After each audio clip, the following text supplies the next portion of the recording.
Welcome to Devotion, the podcast for women who have everything they thought they wanted, but still feel something is missing.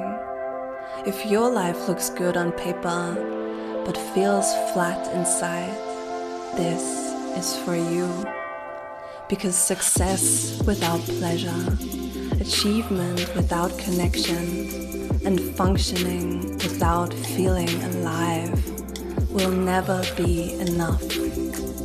Everything changed when I chose devotion to myself first. When I stopped abandoning my body, my needs, and my truth. This season we're diving into pleasure, self-love, feminine power, and what it really takes to feel turned on by your own life again.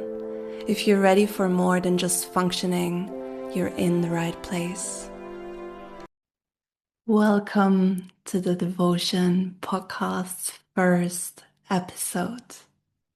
I'm your host, Shakti Noir, and this first episode, I want to take you through my own story and journey.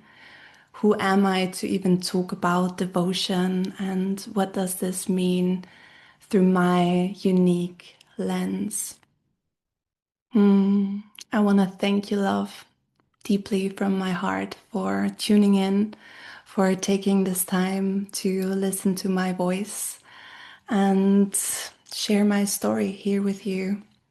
And I think there is so much power in us being vulnerable, us sharing parts of our stories, because we basically share so many parallels and lessons. And I hope that you find yourself in my story, in my words today. And I'm just so glad to open this space for a thrilling conversation and take a hot beverage. I'm gonna do that as well. Let's take a sip and then let's go.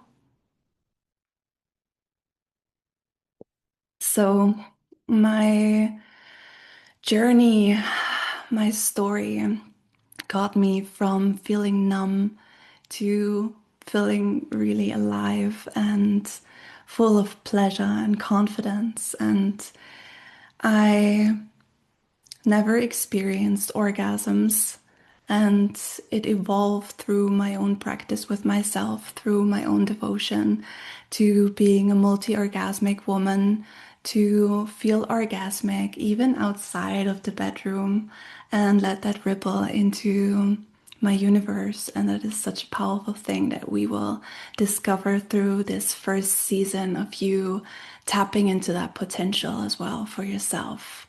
I went from insecure to knowing myself so deeply and doubting to knowing myself and to embodied wisdom.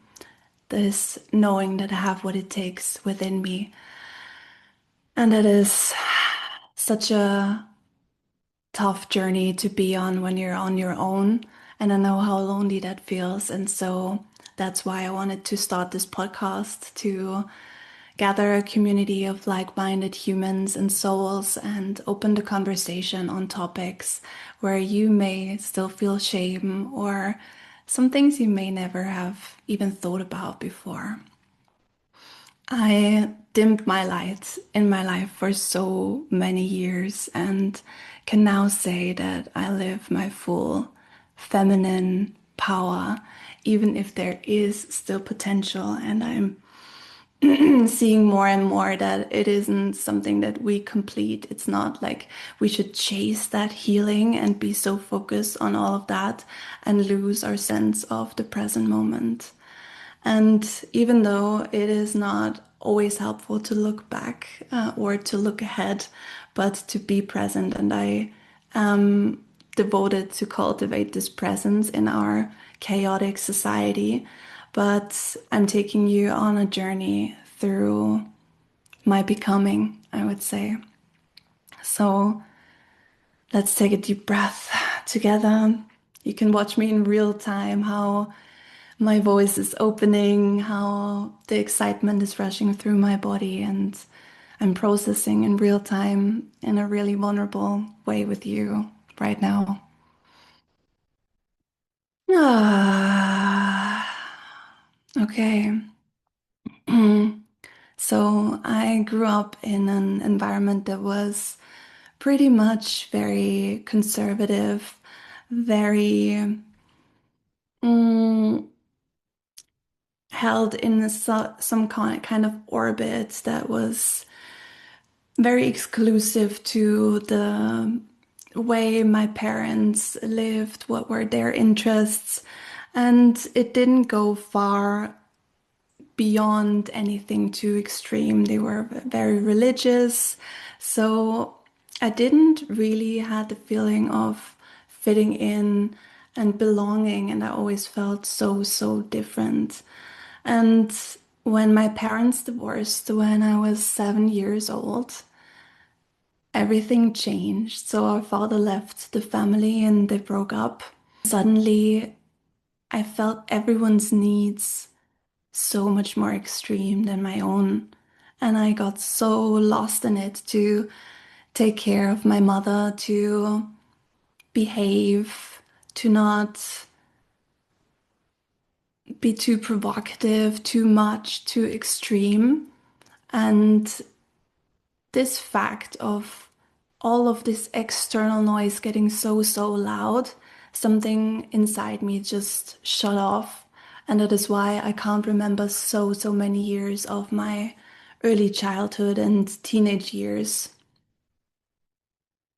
And now I can see it was so brave for me to be so deeply sensing, so deeply feeling, so in tune with what was going on around me that yeah, that was the consequence. And that was very intelligent and smart to not overload my system and get lost in the emotions that were never mine to carry. And the journey evolved into me feeling like an outsider, always not really getting too close with anyone around me, not really having deep friendships. It was always very surface level, and I felt quite alone in my universe. And when my parents divorced, which I'm so grateful for, because that meant not having to deal with them arguing, them living in this kind of unhappiness and choosing themselves in a way or processing this loss and transform it into a new chapter of their lives. And when new partners came into the lives of my parents, which was very funny because yeah, it all happened around the same time that they got married. The mother of my stepdad came into my life, and she was the first one where I felt so seen, I felt so heard, so loved and accepted in my wholeness. It was like a hug for my heart, and she always let me be myself. And for the first time, I got a sense of who that even is and who I would be when I would feel safe. And when she got diagnosed with cancer, like my whole world broke down. I was so sad. And I remember my best friend back then couldn't really understand this deep sadness within and was overwhelmed by my extreme emotional reaction to this whole scenario. That I lost a lot of people in my life yet again, which recently happened after my first long-term relationship. So I felt really alone with having to carry her probably soon not being there anymore. And there I was, 19 years old, and she really passed away, which was a blessing for her to not be in pain. And I can see that it is pretty self-centered to hold on or wanting the person to live longer for yourself so that you get to experience these moments with them and blocking out everything that they are dealing with and their pain and their struggle. And she really confided in me and told me secrets. And I felt this deep sense of trust and unconditional love that no matter what I did, she really accepted me. And when that really broke away, it left me with this void, this deep, deep hole inside where I said, "Oh, fuck. This love is gone." And that was the only thing that made sense in my life. How can I fill it again? I was so desperate and tried to distract myself with going out to party and with sex, with dates, with adventures, with extreme experiences that actually left me feeling even more numb and empty because it was so one-sided, and me initiating, me forcing things that had quite a bad backlash in return for me to learn these tough lessons. And I was devoted to myself and my becoming. I was terrified of the idea of working in a job that didn't satisfy me for the rest of my life. And maybe you know that feeling as well when we're kids. What do you want to be when you grow up? And like you have to make that one decision for the rest of your life and stick with it. That is bullshit. And back then, I still believed that was true. And so I started an apprenticeship as a florist and got really creative, experimented with flowers, got to know so many necessary knowledge and wisdom that I now use for herbalism and making my own tea blends, and it really evolved into something so much more sustainable and also something that fuels back into me instead of just mass production of flowers that just rob our soil and our earth from even more of its nutrients and its resources, actually. So a little deroute on the story, which is still relevant, I think, because I never thought I was creative, even though I was doing this creative job. And after my apprenticeship, I directly moved into another company. And 1 year after being there, suddenly I got this opportunity to do all of the purchasing of the flowers and going into the office and actually like developing to a higher rank in just 1 year with 23 years old. And by then I thought I had processed the trauma of losing the one I love, and I was still searching for this one thing to make it all make sense again. And even though I was enjoying my life, it felt like there was something missing. And then I met someone interesting, and I thought, oh, that's it. That is the thrill, that is the adventure. I want to feel something again. And went this downward spiral of projecting my own desires onto him and all my expectations and what I thought he could be, and got so, so disappointed and heartbroken because he rejected me. He didn't think I was physically fit enough for his lifestyle to be in harmony for our interests.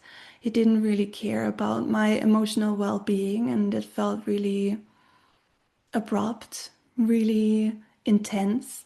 And actually, that was just like the tip of the iceberg, which made me fall into such a deep, deep black hole. And I found myself in this, some may call it dark night of the soul, where suddenly nothing made sense anymore. Like, why am I waking up in the morning? Why am I going to work?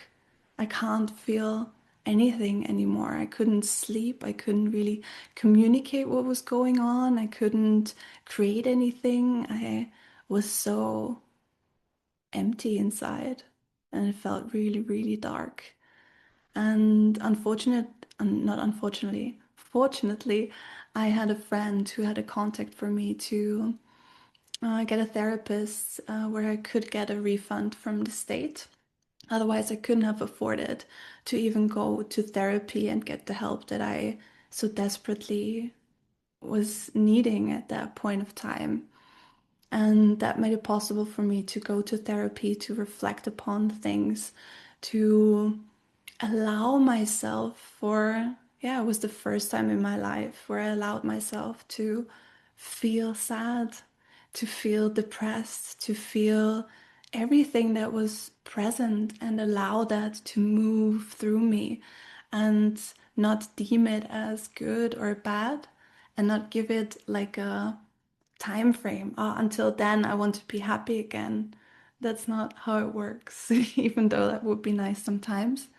But that would like take away the process and all the lessons that are there waiting for you on this path towards the other side. And so I was there doing the inner work, getting better, starting to be able to sleep again, to talk about things. And in the process, I really broke it off with my family. I just couldn't explain what was going on. I thought we were like speaking another language. It was impossible to even communicate what was going on without hitting so much backlash that cost me like the most amount of energy that just wasn't available at that moment. And yet again, I stood up for myself. I like held the boundary for myself because I knew that was what it needed for me to heal. And that was true. The more I took away from the external stimuli, the more I focused on myself, the more I was, some may call it self-centered or egoistic. But that is what we should and need to do more in our society to fill our own cup, to look after ourselves and tend to what our body is actually communicating with us. And that was what I was learning for the first time in a real on a really, really deep level. And mm, I was really processing that heartache and everything that had happened and where I went wrong. And I started to change something from my strategy of attracting my divine counterpart. And instead of attracting from a place of neediness and lack, I decided to attract from a place of what can he add to my life? And how would he have to be that I would be attracted to him? What are some like essential physical features, but also some characteristics that are important to me? And then I ask specifically for these things on a date. I get curious about the other person. And usually I was on Tinder and always talking on the phone with the guys before going on a date to make sure that I was not getting myself into a mess with someone that wasn't actually interesting for me. And this time I was meeting a man that I also didn't know before through friends. And it wasn't necessary to talk before on the phone. Even the messaging was so aligned, so easeful. And then we met, and it was so thrilling, so grounded at the same time, so easy. It felt so good to just be myself. And I'm gonna talk about our love story in another episode in more depth. But actually, I knew on the first date that he would be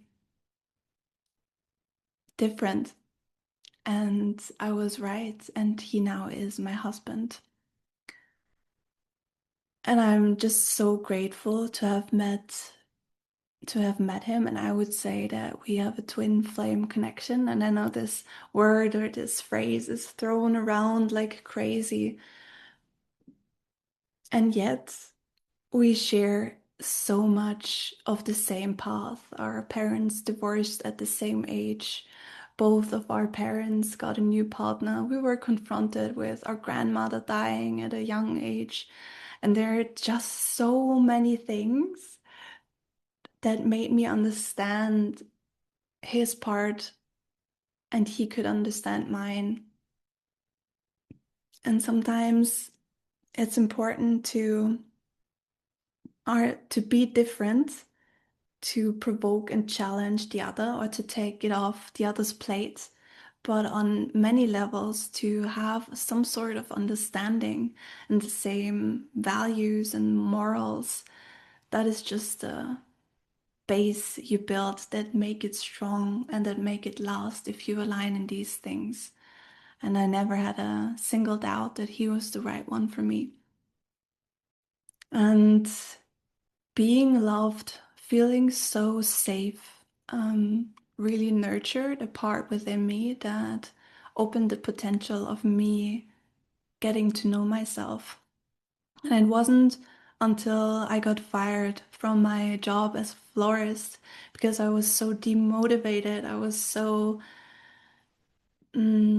passive aggressive, even because everything compared to the love I was experiencing with him just felt so worthless, so meaningless. And sometimes we think things just happen randomly, but actually, we have been unconsciously implying with our body language, with the way our voice changes, that we're actually not in alignment anymore. And that was just the decision that was made for me in that moment. And even if I was shocked, I was happy and relieved even that it happened. So I was finally at home. I had this time for myself to confront myself with what is it that I actually desire? Who am I? Who the fuck am I? What do I like? What don't I like?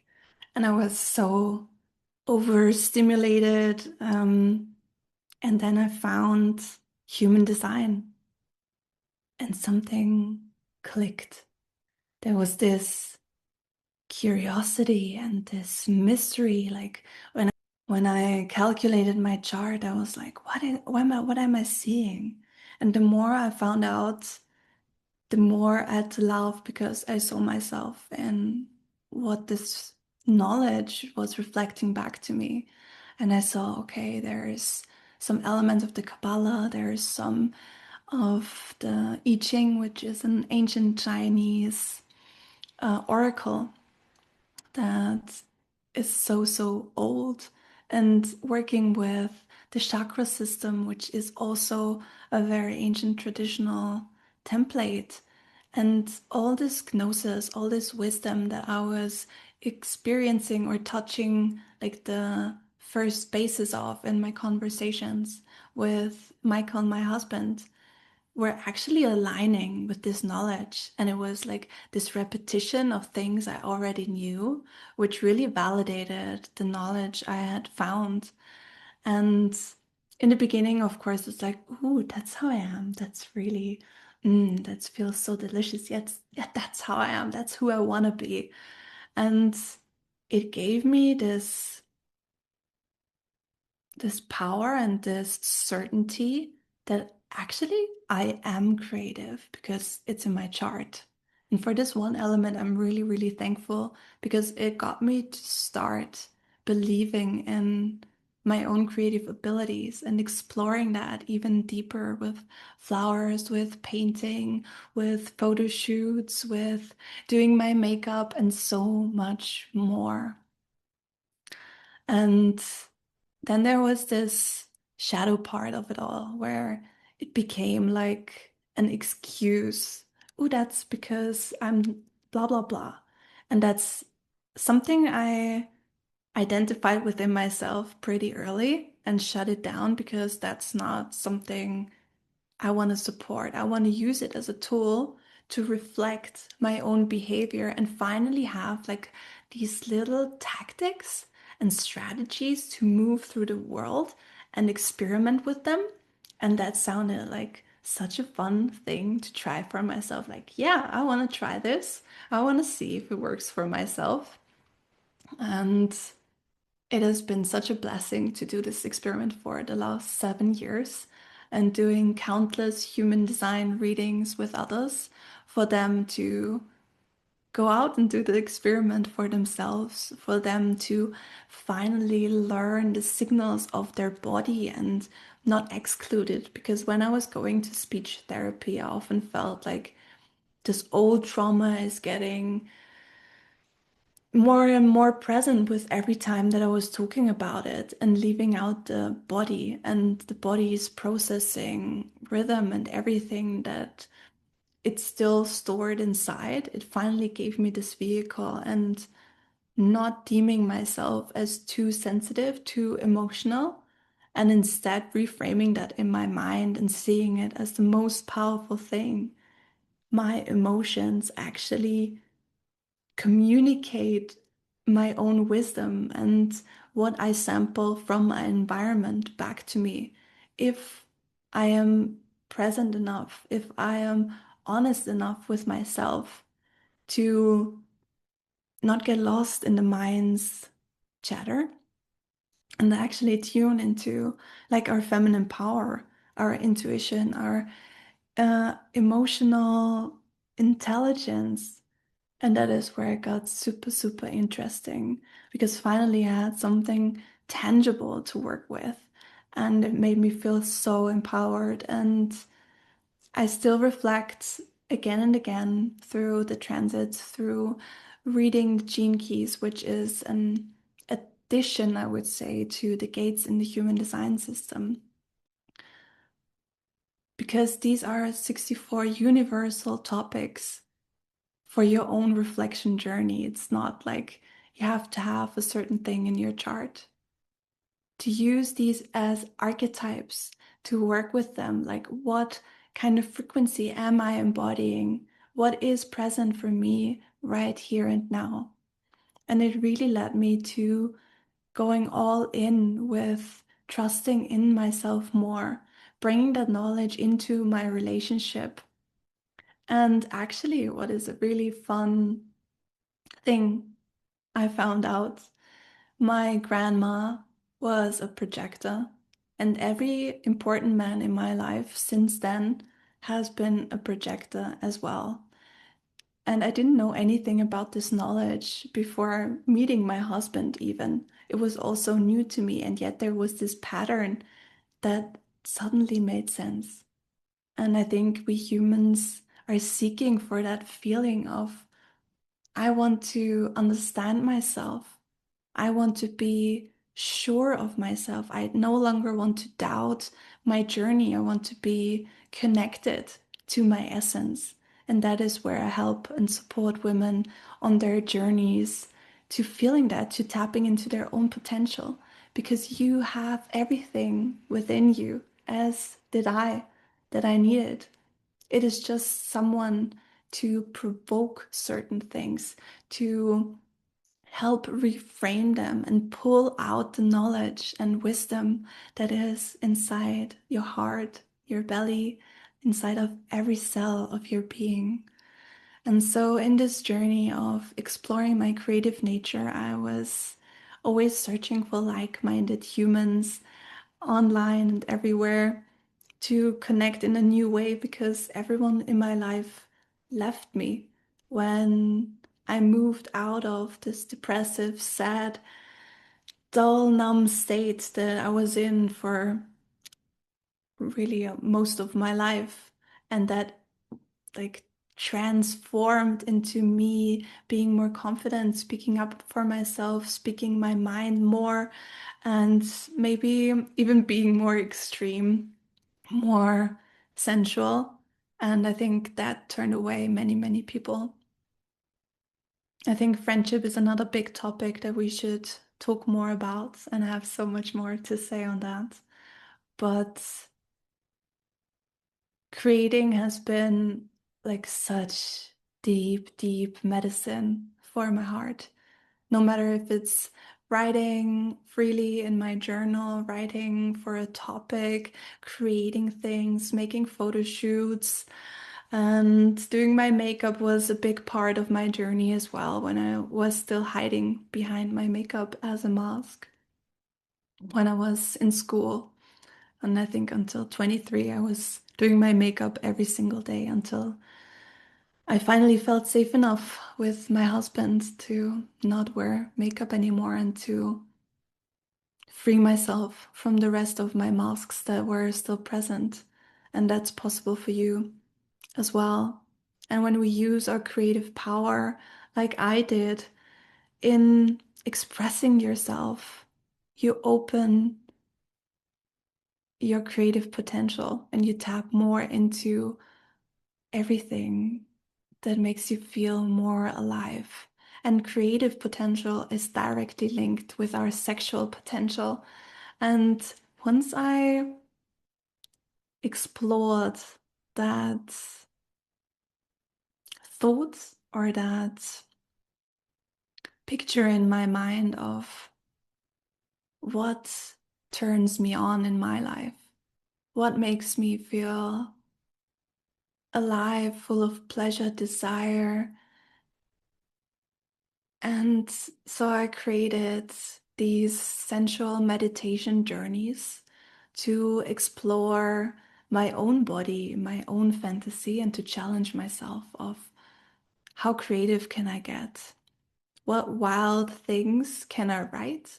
And how much space can I leave in between for my own oracle, for my own mind to paint these pictures so alive and to tune into my subconscious.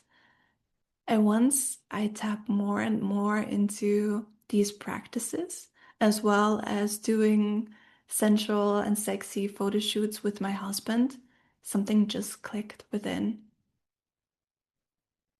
I felt more and more this goddess version finally coming online. This part of myself my husband has seen from the beginning. And I thought, yeah, I can see it. It's cute. I was talking like really shy and not so loud. And suddenly I made a vow to myself to stand for myself, to not be ashamed anymore, to own my voice, to play with it, to learn things about it, because we can't expect to be the greatest at something when we have never done certain things. And that too is devotion. Devotion to sucking at the beginning of being bad, of being a student of that certain thing. And actually, it's in all of life that we are students. We can't remember our past lives, however they may have looked. We are responsible for ourselves, the way we move in the world. And I was no longer accepting to only function, to live a life that felt like I wasn't really inhabiting my body. It was like I was watching myself from the outside and life just passing and moving on without me having any creative power to co-create with the universe. And so this is what I want to share with you. I want to empower you to find the things that make you feel alive, to challenge yourself, to learn new things, to be in devotion to something and claim it because you have what it takes. This was really vulnerable with some ups and downs. And I felt my energy shift and my heart settle into the space. And I know every episode is an evolution of the next. And I want to deepen the topic on feeling pleasure, feeling orgasmic, and getting to know the female body, your cycles, your inner mysteries, and how you can move through the world and become this divine goddess and unleash her. Because you're not only the goddess, you're also a feral, wild woman that is waiting for you to release the shame, let off your guard, pull off your armor, and finally stand in your beauty. Hmm.